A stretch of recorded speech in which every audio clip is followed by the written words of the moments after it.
और इस वक्त की बड़ी खबर आपको बता दें, दिल्ली में सभी प्राइवेट दफ्तरों को बंद किया जा चुका है। Delhi disaster management authority DDMA का आदेश है, केवल जिनको छूट है यानी कि एग्जेम्प्टेड कैटेगरी एसेंशियल सर्विसेज वाली, उसमें प्राइवेट दफ्तर वही खुल सकेंगे जो एसेंशियल सर्विसेज के दायरे में आते हैं। यानी दिल्ली के बाकी सभी प्राइवेट दफ्तर के कर्मचारी वर्क फ्रॉम होम करेंगे।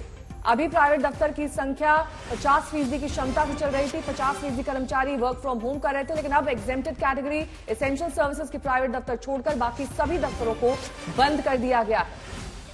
पंकज जैन हमारे साथ हमारे सहयोगी जुड़ चुके हैं। पंकज, ये जो ऐलान हुआ ये कब से लागू होगा? देखिए, ये ऐलान तुरंत प्रभाव से लागू किया जा रहा है। देश की राजधानी में दिल्ली डिजास्टर मैनेजमेंट अथॉरिटी की एक अहम बैठक हुई थी और काफी लंबी ये बैठक चली थी और उसमें इस बात को लेकर चर्चा हुई कि दिल्ली में हालात कैसे हैं। कोरोना के मामले तेजी से बढ़ रहे हैं और साथ ही साथ अस्पतालों में जो मरीज हैं वहां पर गंभीर मरीजों की संख्या भी बढ़ रही है, मौत की संख्या भी बढ़ रही है। तो ऐसे में जो प्राइवेट दफ्तर हैं दिल्ली में, उन्हें पूरी तरीके से बंद करने का आदेश दिया गया है। वो सिर्फ वर्क फ्रॉम होम के जरिए ही काम कर पाएंगे और साथ ही साथ आपको हम ये भी बता दें कि रेस्टोरेंट और बार जो है वहां पर अंदर बैठकर खाने की अनुमति नहीं होगी, लोग टेक अवे कर सकेंगे। साथ ही पंकज, आज एक अहम प्रेस कॉन्फ्रेंस मुख्यमंत्री करने वाले हैं। जाहिर तौर पर कुछ नए ऐलान, कुछ नई पाबंदियां इसमें भी शामिल होंगी। देखिए, दिल्ली में जो हालात हैं कोरोना के और दिल्ली सरकार की कैसे की तैयारियां हैं, क्योंकि अभी ये देखने के लिए मिल रहा है कि होम आइसोलेशन में जो कोरोना मरीज हैं उनकी संख्या ज्यादा है, तो उन्हें किस तरीके से ट्रीटमेंट दिया जा रहा है। दिल्ली में आने वाले दिनों में जो हालात आएंगे उनके लिए सरकार किस तरह से तैयार है, इसके बारे में मुख्यमंत्री अरविंद केजरीवाल 12 बजे की प्रेस कॉन्फ्रेंस में जानकारी दे सकते हैं। लेकिन जो फैसले होने थे पाबंदियों को लेकर वो डीडीएमए की मीटिंग में हो चुके हैं और अब सरकारी आदेश जारी हो चुका है। ठीक है, कुमार कुणाल भी हमारे साथ हमारे सहयोगी जुड़ चुके हैं। कुमार कुणाल, एक बड़ा फैसला दिल्ली सरकार की तरफ से लिया गया कि अब जो निजी दफ्तर है वो भी बंद कर दिए जाएंगे और इसी के साथ साथ रेस्टोरेंट और बार जो है वहां पर आप बैठकर नहीं खा सकते। और कौन कौन से बड़ा ऐलान यहां पर डीडीएमए की तरफ से किया गया है? देखिए, जो कल बैठक हुई थी उसमें बहुत सारी बिंदुओं पर बहुत विस्तार से चर्चा हुई थी और ये जो दो मुख्य फैसले लिए गए हैं, बार और रेस्टोरेंट बंद करने का और साथ ही साथ प्राइवेट दफ्तर पूरी तरह बंद करने का, जो कि नॉन एसेंशियल है यानी गैर जरूरी है, वो पूरी तरह से वर्क फ्रॉम होम में जाएंगे। अब ये समझिए कि इसके पीछे की जो वजह है वो है कि 25% जो है इस समय पॉजिटिविटी दर है, लगभग 11% हॉस्पिटलाइजेशन दर है। हालांकि इस बार अभी ऑक्सीजन बेड और साथ ही साथ जो वेंटिलेटर है उनकी ज्यादा जरूरत नहीं पड़ रही है, लेकिन हॉस्पिटलाइजेशन अब भी काफी ऊपर है, लगभग 11% जो पेशेंट है वो हॉस्पिटलाइज हो रहे हैं। ऐसे में मुश्किल ये है कि किस तरीके का फैसला लिया जाए। बैलेंस बनाना है, पूरी तरह से लॉकडाउन भी करना कई सारी दिक्कतों को पैदा करता है, खासतौर पर जो कि हर रोज कमाते हैं उनके लिए मुश्किल होती है। माइग्रेशन शुरू हो जाता है, लोग बाहर निकलने जाने शुरू हो जाते हैं, तो पूरी तरह लॉकडाउन भी नहीं करना है और साथ ही साथ जो ये ओमिक्रॉन वेरिएंट का मौजूदा वेव है उस पर भी लगाम लगाना है। तो इसीलिए ये फैसला लिया गया है कि पूरी तरह से जो प्राइवेट दफ्तर है वो बंद कर दिए जाएंगे, सिर्फ उनको घर से काम करना अलाउ होगा और फिलहाल बाजारों को पूरी तरह बंद नहीं किया गया है। जो इवन ऑड के तर्ज पर बाजार खुलते हैं उसी तरीके से मॉल बाजार खुलते रहेंगे, लेकिन ये जो दो बड़े फैसले हैं कि खाना रेस्टोरेंट में जाकर के बार बंद हो जाएगा और प्राइवेट दफ्तर बंद होंगे, ये कहीं ना कहीं लोगों को बाहर निकलने से रोकने के लिए एक बड़ी कोशिश है सरकार की तरफ से। और इसी पर कल जो दिल्ली डिजास्टर मैनेजमेंट अथॉरिटी की बैठक हुई थी जिसमें एम्स के डायरेक्टर डॉक्टर गुलेरिया, नीति आयोग के सदस्य डॉक्टर वीके पॉल, साथ ही साथ उपराज्यपाल, मुख्यमंत्री, मंत्री, तमाम लोग जो उसमें बैठे थे, उनमें यही चिंता थी कि इस तरीके से जो रफ्तार बढ़ रही है कोरोना की उस पर कैसे काबू पाया जाए और उसी के मद्देनजर ये दोनों बड़े फैसले आज आदेश जारी करके लागू कर दिए गए। साथ ही कुमार कुणाल, जिस तरीके से ये कहा गया था कि रोजगार प्रभावित ना हो, क्योंकि बड़ी मुश्किल से सेकेंड वेव के बाद ये सारे रोजगार, चाहे वो रेस्टोरेंट, बार, पब और अन्य जो चीजें बंद की गई हैं, उनसे जुड़े हुए जो तमाम लोग थे वो वापस एक बार फिर से रोजगार उनका पटरी पर आ रहा था। एक बार फिर इनके शटडाउन होने से वही संकट की स्थिति बन गई है।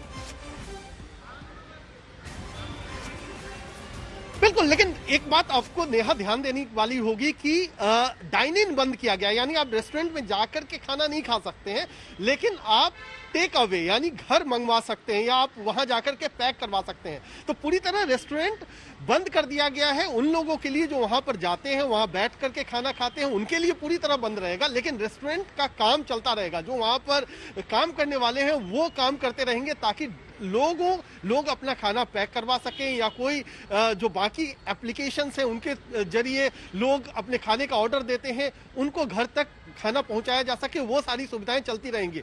इसीलिए ये एक बड़ा मुश्किल था, तालमेल कैसे बिठाया जाए। रोजगार का खतरा सबसे बड़ा होता है और उसकी वजह से मुश्किल ये भी आती है कि भीड़ भाड़ बढ़ती है। बस जहां से बस ली जाती है वहां पर, रेलवे स्टेशन पर, वहां भीड़ ना हो, काम भी चलता रहे, रोजगार भी चलता रहे, लोगों को मुश्किल भी ना हो, जो आर्थिक स्थिति है वो भी पटरी पर चलती रहे और साथ ही साथ जो कोरोना की रफ्तार है उस पर भी कंट्रोल किया जाए। ये दोनों किस तरीके से किया जाए उसको लेकर के ही जो मंथन था, कल करीब 1.5 घंटे की मीटिंग चली है, उस मीटिंग में यही सारी बातें चर्चा में रही। पहाड़ों पर बर्फीला तूफान है, वहीं देश के 4 राज्यों पर मौसम का बड़ा खतरा मंडरा रहा है। दिल्ली एनसीआर समेत उत्तर भारत को शीतलहर डरा रही है और इस वक्त सबसे मुश्किल हालात पहाड़ों पर हैं, जहां बर्फबारी ने आम जिंदगी पर ब्रेक लगा दिया है।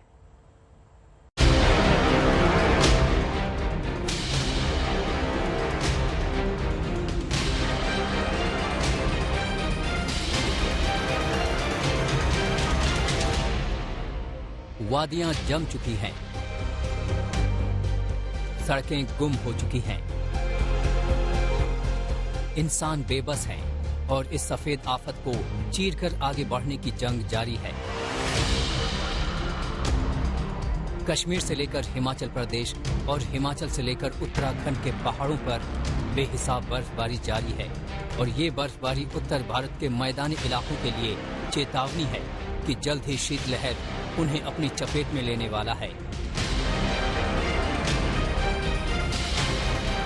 ये हिमाचल प्रदेश के चंबा की तस्वीरें हैं, जहां 3 से 4 फीट तक बर्फ जमा हो गई। सफेद मोटी चादर के बीच रास्ते ढूंढना भी मुश्किल हो गया। हरे भरे लहराते दरख्त और जंगल जम गए। इस बर्फबारी की वजह से डलहौजी में पर्यटकों की मुश्किलें बढ़ गई। कई जगहों पर उनकी गाड़ियां हादसे का शिकार हुई। बर्फबारी की वजह से कई इलाकों में रास्ते, खाई और पहाड़ के बीच का फर्क समझना मुश्किल हो गया। इस मुश्किल को दूर करने के लिए रास्तों को खोलने की जद्दोजहद लगातार जारी है, मगर लगातार बर्फबारी तमाम कोशिशों को नाकाम करने पर तुला है। वहीं हिमाचल प्रदेश के शिमला में सोमवार सुबह ताजा बर्फबारी हुई। इस बर्फबारी से शिमला की वादियां बर्फ से ढक गईं। शिमला का रिज मैदान सर्द सफेद चादर में लिपटा नजर आया।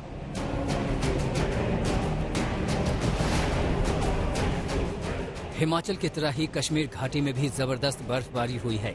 ये डोडा की तस्वीर है। इससे कई इलाकों का संपर्क जिला मुख्यालय से कट गया था, मगर बर्फ को हटाकर रास्ते खोलने का काम दिन रात जारी है। श्रीनगर में भी भारी बर्फबारी ने आम जनजीवन को बेहाल कर दिया। उत्तराखंड की बात करें तो मिनी स्विट्जरलैंड के नाम से मशहूर चोपता में जमकर बर्फबारी हुई है। बर्फबारी से तीसरे केदार के तौर पर विख्यात तुंगनाथ मंदिर लगभग 5 फीट बर्फ से ढक गया है। इन दिनों तुंगनाथ मंदिर के कपाट बंद हैं, फिर भी पर्यटक यहां पहुंच रहे हैं। चमोली में भी शुरू हुआ बर्फबारी का दौर थमने का नाम नहीं ले रहा है।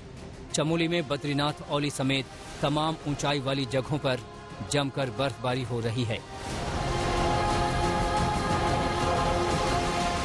टिहरी में जहां पर्यटक बर्फबारी से खुश हैं, तो वहीं भारत तिब्बत सीमा पर बसे गांव 3 फीट बर्फ में मुश्किलों से घिरे हैं। यहां सप्लाई का पानी पाइप में जम गया है और उसे गर्म कर पेयजल संकट को दूर करने की नौबत आ गई है। इस बीच मौसम विभाग के मुताबिक वेस्टर्न डिस्टर्बेंस की वजह से जहां दिल्ली एनसीआर समेत उत्तर भारत के कई राज्यों में बारिश हुई, तो वहीं पहाड़ों पर आसमान ने बर्फ की बारिश शुरू कर दी। और अगर पहाड़ों का बात करें, हेवी स्नोफॉल हुआ है जम्मू कश्मीर में, और हिमाचल प्रदेश ऑल्सो एक्टिविटी चल रहा है, उत्तराखंड।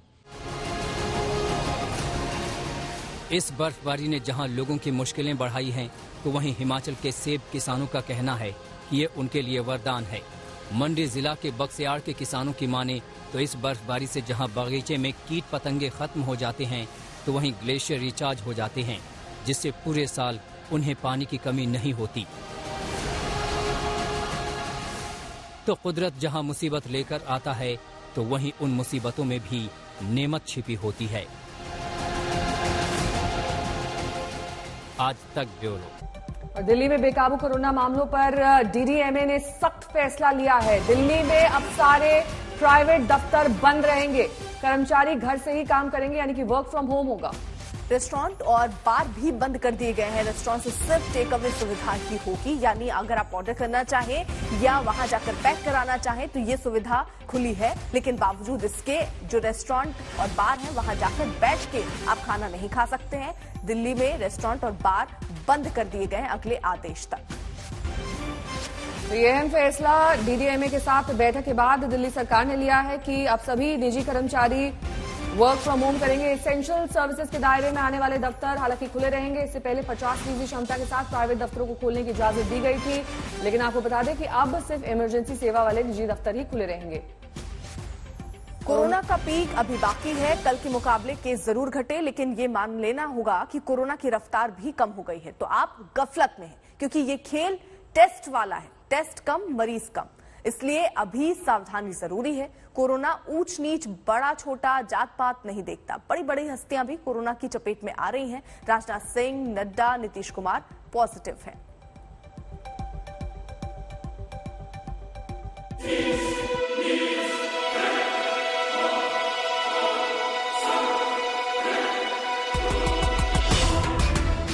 क्या ये कोरोना की तीसरी लहर का पीक है?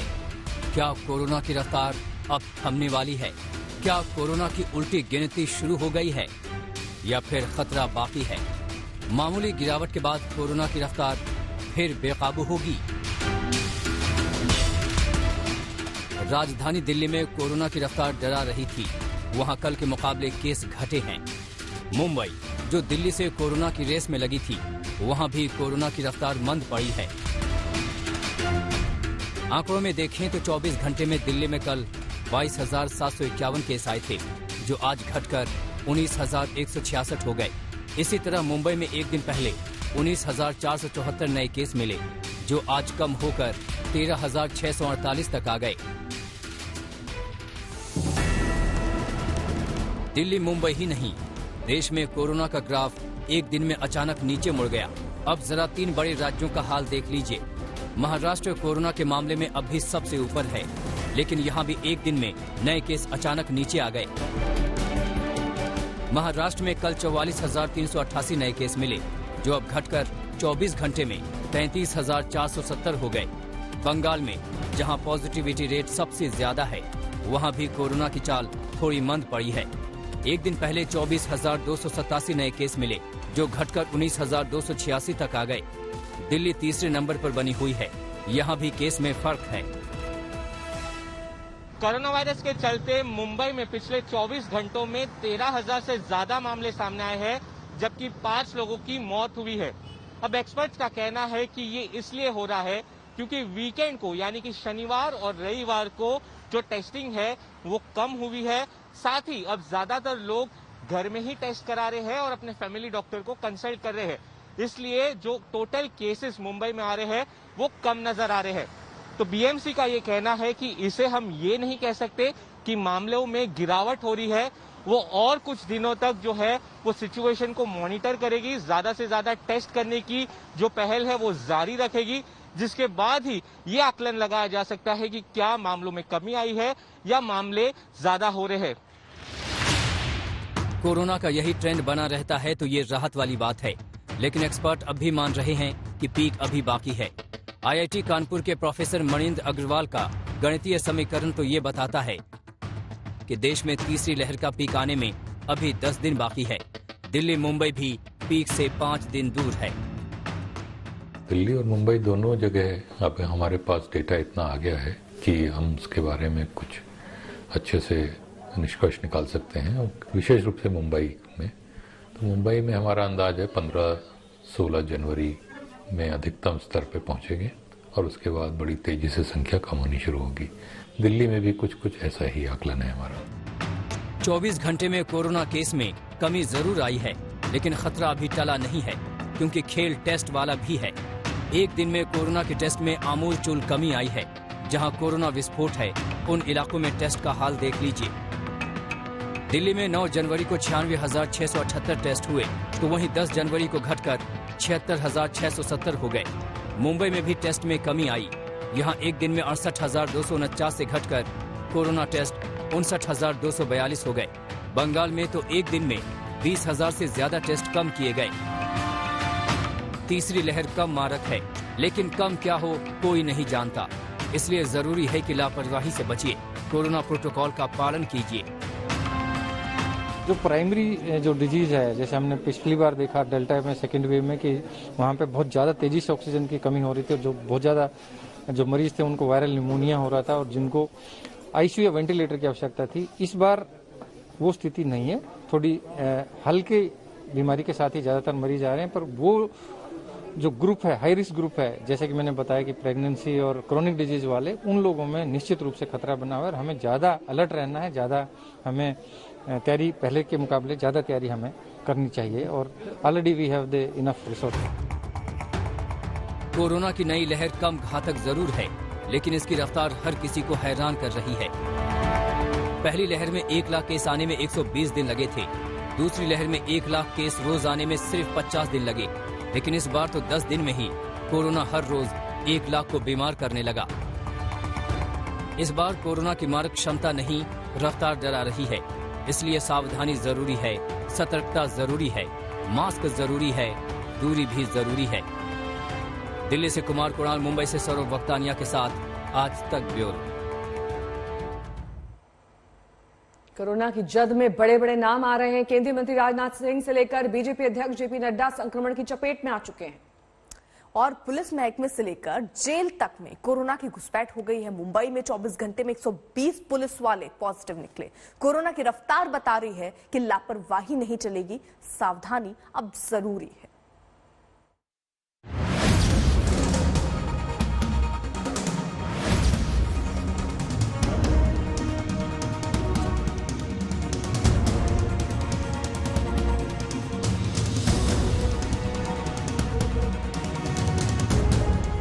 बूस्टर डोज भी आ गई, वैक्सीनेशन भी मिशन वाली रफ्तार में है, लेकिन कोरोना की चाल भी बेकाबू है। क्या आम और क्या खास, हर कहीं कोरोना घुसपैठ कर रहा है। बड़ी हस्तियां भी बच नहीं पा रही हैं।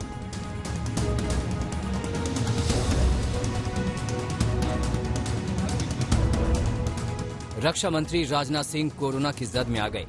बीजेपी अध्यक्ष जेपी नड्डा संक्रमित हो गए, तो बिहार के मुख्यमंत्री नीतीश कुमार तक भी कोरोना जा पहुंचा। पूर्व मंत्री राधा मोहन सिंह भी वायरस के घेरे में आ गए। संसद भवन, सुप्रीम कोर्ट, पुलिस महकमे में भी ये वायरस बम बनकर फूट रहा है। दिल्ली और मुंबई पुलिस तक कोरोना की घुसपैठ हो चुकी है। दिल्ली में 1000 से ज्यादा पुलिसकर्मी कोरोना संक्रमित निकले। इनमें एडिशनल कमिश्नर और पीआरओ चिन्मय विस्वाल भी शामिल हैं। वहीं मुंबई में 500 से ज्यादा पुलिस वाले इसके जद में आ गए। इनमें 18 आईपीएस हैं, 1 ज्वाइंट कमिश्नर, 4 एडिशनल कमिश्नर और 13 डीसीपी। 48 घंटे में ही 114 पॉजिटिव हुए, जबकि 2 की जान भी चली गई।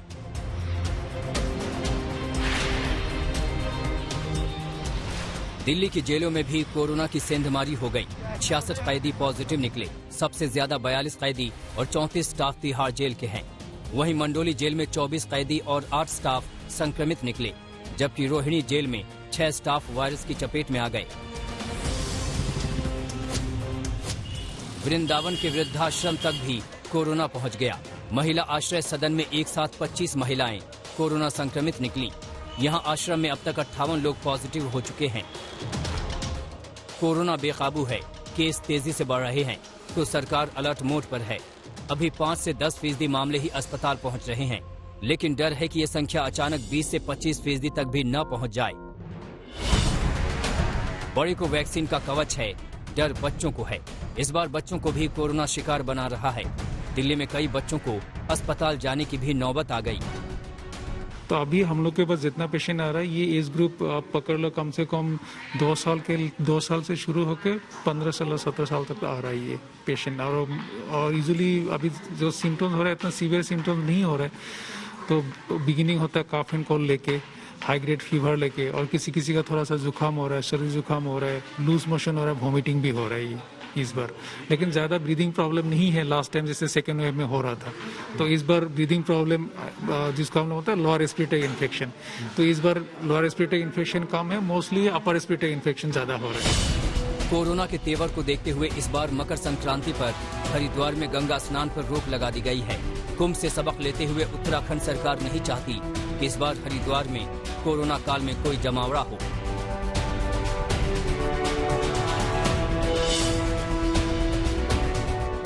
प्रयागराज में लगने वाला माघ मेला तो जारी रहेगा, लेकिन प्रोटोकॉल सख्त होगा। माघ मेले में आने वाले श्रद्धालुओं को 16 प्रवेश द्वार पर थर्मल स्कैनिंग से गुजरना होगा। यहाँ मास्क बांटे जाएंगे। मेले में लगाए गए कर्मचारियों, नाविकों, सह चालकों का कोविड टेस्ट होगा। इस बार घाटों का दायरा भी बढ़ा दिया गया है। दिल्ली से सुशांत मेहरा के साथ आज तक ब्यूरो। और हम सभी जानते हैं कोरोना से बचाव में वैक्सीन का बड़ा रोल है। डबल डोज लेने वालों को कोरोना ज्यादा बीमार नहीं कर पा रहा है, और यही वजह है कि सरकार का जोर वैक्सीन की रफ्तार बढ़ाने पर है। बूस्टर डोज से हेल्थ वर्कर्स और बुजुर्गों को कोरोना के खतरे से दूर रखा जा सकेगा।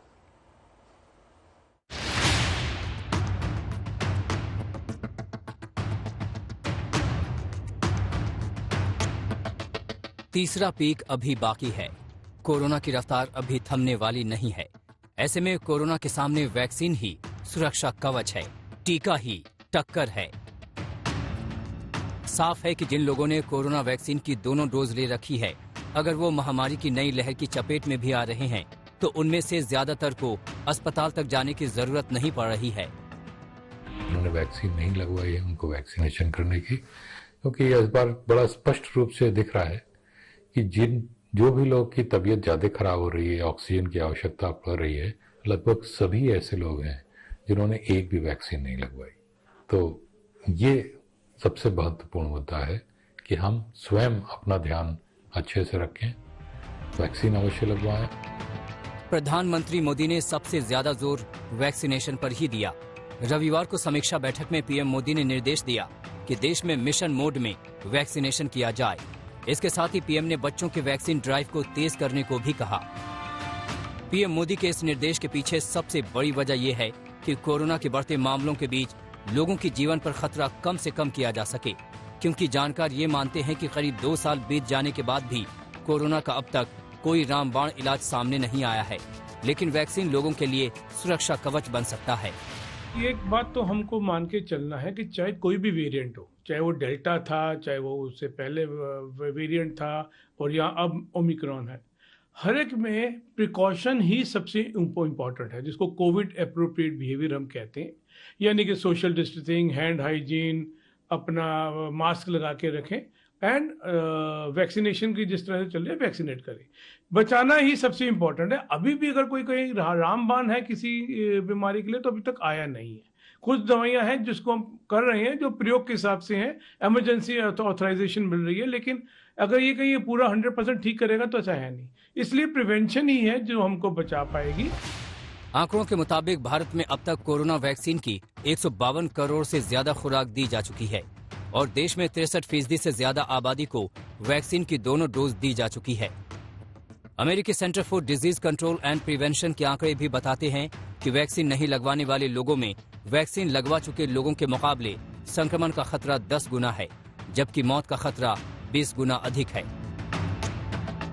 दिल्ली में 5 से 6 जनवरी के बीच कोरोना से 46 लोगों की जान गई। इनमें सिर्फ 11 ही पूरी तरह से वैक्सीनेटेड थे। आज तक ब्यूरो।